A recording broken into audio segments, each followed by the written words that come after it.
Hi friends! Today I have a book with a really important lesson for you guys. It is called The Couch Potato. It is written by Jory John and Pete Oswald. Now these authors have had now a series of these books. Okay, some of them are, let me just remind myself because they show them inside the book jacket. They have written The Bad Seed, The Good Egg, and The Cool Bean. All of those books give you a very important lesson from the point of view of, well, not exactly a kid, but like a food or a seed or an egg or a potato. And this book is called The Couch Potato. Do you guys know what a couch potato is? Well, a couch potato is a name we'd give to someone who likes to be on the couch very much, okay? Maybe who's someone who likes to kind of sit and watch TV or play video games or read all day. Not really someone that likes to get outside and do a lot of exercise, okay? Now, I'll be honest, there are definitely times when I am a couch potato, okay? I will admit, I love to read, okay? Reading is something I often do on the couch. I also love streaming services like Netflix and Amazon Prime. I love like binging TV shows. And I will notice there are some days where I tend to be on the couch, especially over quarantine. I think a lot of us kind of hung out on our couches. But I have made an effort over the past couple of weeks to try to get off the couch. So let's see what happens with this potato who calls himself at the beginning of the book a couch potato. All right, so here we go. The Couch Potato, written by Jory John and illustrated by Pete Oswald. I am a potato, not a small potato like my brother, not a sweet potato like my mother, not a mashed potato like my Uncle Stu. I am a couch potato. Oh yeah, it's true. My favorite place to slouch is on the couch. I spend all my free time sitting in this exact spot. Why would I ever leave this comfy, cozy couch? It's got everything a potato could need.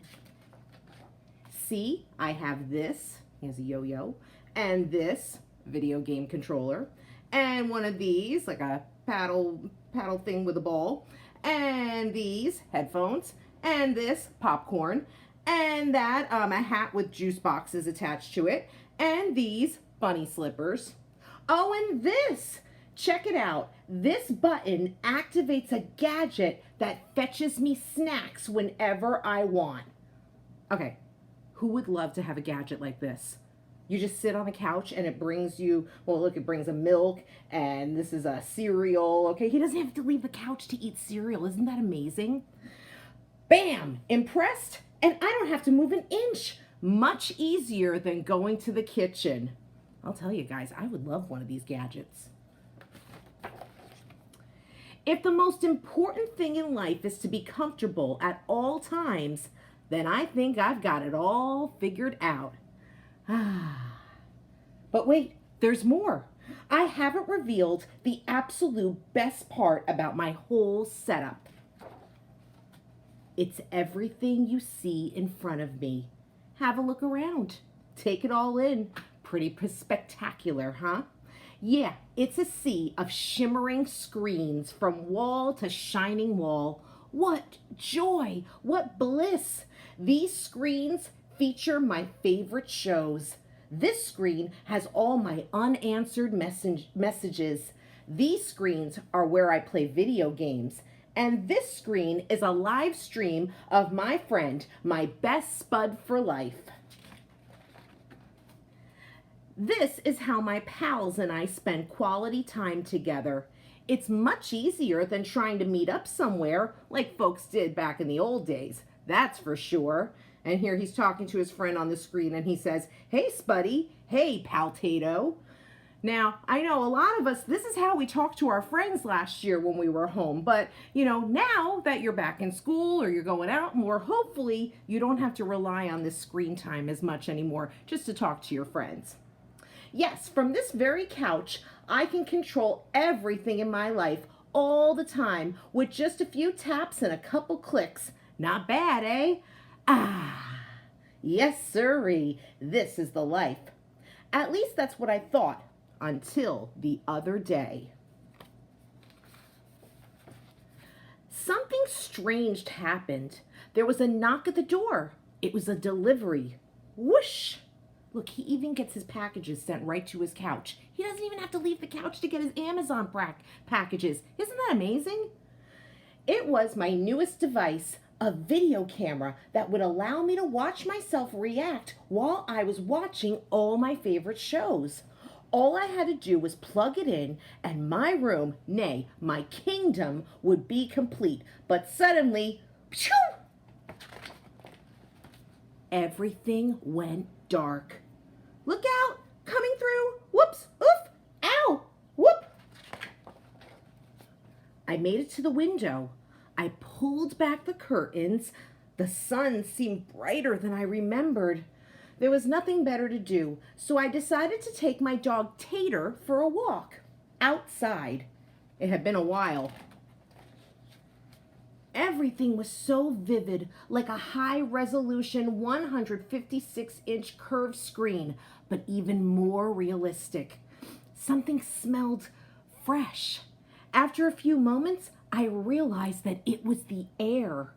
I heard a noise, some chirps, a ringtone perhaps. But no, I looked up to see some birds. I wandered down the street from block to block and across the neighborhood. Eventually, I found a park with a hill. There was a massive tree on top. It looked like a desktop background, only it was real. I leaned against the tree. It wasn't as comfortable as my couch, not even close. But after a while, it wasn't so bad.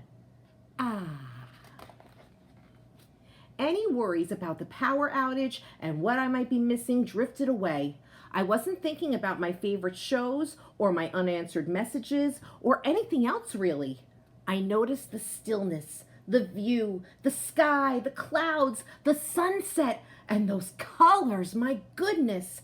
It took a while because there was no fast forward option, but eventually the sun sank below the horizon. By the time I got home, the power was back on. I sat on the couch. Phew! I hit the button to brush my teeth. I pulled the lever to change into my pajamas. I turned the knob to watch a bedtime story. And look, the story he's reading is Goodnight Spud. You know, like Goodnight Moon, maybe the book you read when you were real little. Then I noticed my reflection on one of the screens. I wondered how much of my life had been spent in that very spot. It was then and there that I made the decision to peel myself off the couch a bit more often. Maybe every day even. And so that's what I've done. I've started hanging out with my friends, my best buddies, outside. We've started biking and hiking and swimming and hiding and seeking. Sometimes we have snacks and play board games. Sometimes we talk all day. We might watch the clouds. There's no big plan. We just see what happens. It makes me wonder, what if I don't always need to be totally comfortable?